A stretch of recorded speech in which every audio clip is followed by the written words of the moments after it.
मैं अमित कुमार आप सभी का स्वागत करता हूं मान प्लानेट जेआरएफ चैनल पे। साथियों, गुड न्यूज है, यहाँ पर एक और सेंट्रल यूनिवर्सिटी से पीएचडी एडमिशन निकल के आ चुकी है, जहां पे बिना नेट जेआरएफ के भी आपको फेलोशिप मिलेगा और यहाँ पर कोई भी एग्जाम नहीं होगा, केवल इंटरव्यू के बेस पे आपका सिलेक्शन होने वाला है। और यह एक सेंट्रल यूनिवर्सिटी है, तो आप किसी भी स्टेट के रहने वाले हैं यहाँ पे आवेदन कर पाएंगे और रिजर्वेशन का भी आपको पूरा पूरा लाभ आरक्षण का यहाँ पर आपको मिलेगा। ठीक है, और लास्ट डेट जो ऑनलाइन आवेदन की है वो 12 जनवरी है और 15,000 में यहाँ पर आप पीएचडी कर सकते हैं। तो एक एक करके हम सारा डिटेल देखेंगे।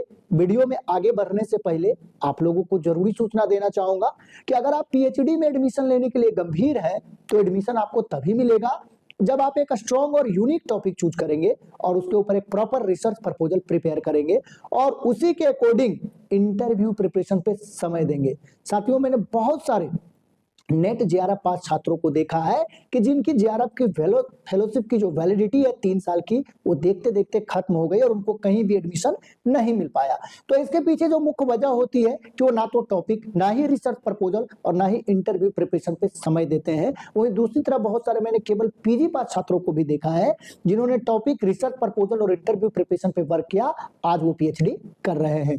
तो साथियों, हमारा लक्ष्य केवल आपको पीएचडी एडमिशन के बारे में बताना ही नहीं है, बल्कि हमारा मेन टारगेट है कि आपका किसी भी तरह पीएचडी में एडमिशन हो जाए। तो अगर आपको टॉपिक चूज करने में प्रॉब्लम हो रहा है या रिसर्च प्रपोजल कैसे बनेगा, उसमें क्या क्या मेन पॉइंट होंगे, उसको किस ऑर्डर में रखना है और आपके रिसर्च प्रपोजल से इंटरव्यू में क्या सवाल पूछा जाएगा और उसका जवाब आपको कैसे देना है, तो इन सभी चीजों में आपको हमारी तरफ से हेल्प मिल जाएगा।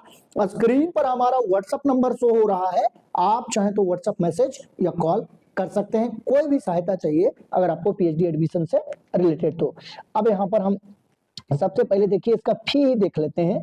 देखिए इस साइड जो है मैनेजमेंट है और इस साइड लगभग इंजीनियरिंग सब्जेक्ट है और इस साइड जो है आर्ट्स और ह्यूमैनिटीज के सब्जेक्ट यहाँ पर दिए हुए हैं। लगभग सबका फीस उतना ही आ रहा है। ये कुल मिलाकर यहाँ पर इनका जो पीडीएफ का क्वालिटी है थोड़ा अच्छा नहीं है। यहाँ पर आप देख सकते हैं कि 11,000 के आसपास आपको लग रहा है। ठीक है, सारा कुछ मिलाकर। और ये भी एक तरह से मान के चलिए कि आपको नहीं लगेगा। वो कैसे कि इसमें अगर आपका पीएचडी एडमिशन ओनली भी है, कुछ भी अगर एडमिशन हो जाता है यहाँ पर, तो कम से कम 10,000 प्रति माह फेलोशिप मिलेगा। यानी अगले 5-6 सालों में आपको लगभग 5 साल तक ये मिलती है। ठीक है, 2 साल 3 साल के बाद आपका कुछ बढ़ भी जाएगा अमाउंट। 2 साल के बाद अगर आपका जो मतलब सीनियर रिसर्च फेलोशिप में मतलब अपडेट होता है तो ठीक है, कुछ थोड़ा बहुत बढ़ जाता है। तो 10 साल के आप एवरेज अगर 10,000 भी लेके चलते हैं तो सालाना 1,20,000, 5 साल में 6 लाख मिल जाता है और उसी में आपका सारा खर्च हो जाएगा, ये सारा फी वगैरह सब कुछ, यानी फ्री में एक तरह से होगा और आपको फेलोशिप के रूप में पैसे भी मिल जाएंगे। ठीक है, अब यहाँ पर हम देख लेते हैं कि कौन कौन सा सब्जेक्ट अवेलेबल है। ठीक है साथियों, आप किस विषय में पीएचडी करना चाहते हैं और किस यूनिवर्सिटी से करना चाहते हैं, कमेंट में आप जरूर लिखिए। ठीक है, ताकि आपके आसपास से कहीं से भी पीएचडी नोटिफिकेशन निकल के आए तो आपको सबसे पहले सूचना दी जा सके। तो कमेंट में अपना सब्जेक्ट और डिस्ट्रिक्ट का नाम जरूर लिखिए। तो देखिए यहाँ पर मटेरियल इंजीनियरिंग है और एनर्जी इंजीनियरिंग है, केमिस्ट्री में 21 सीटें हैं, फिजिक्स में 26 है, मैथमेटिक्स में 15 है, स्टैटिक्स में 3 है और ज्योग्राफी में यहाँ पर 6 सीटें अवेलेबल है, लाइफ साइंसेज में 12 है, एनवायरमेंटल साइंस में 14 है, मास कम्युनिकेशन में 5 सीटें हैं, एजुकेशन में यहाँ पर 6 सीटें अवेलेबल है।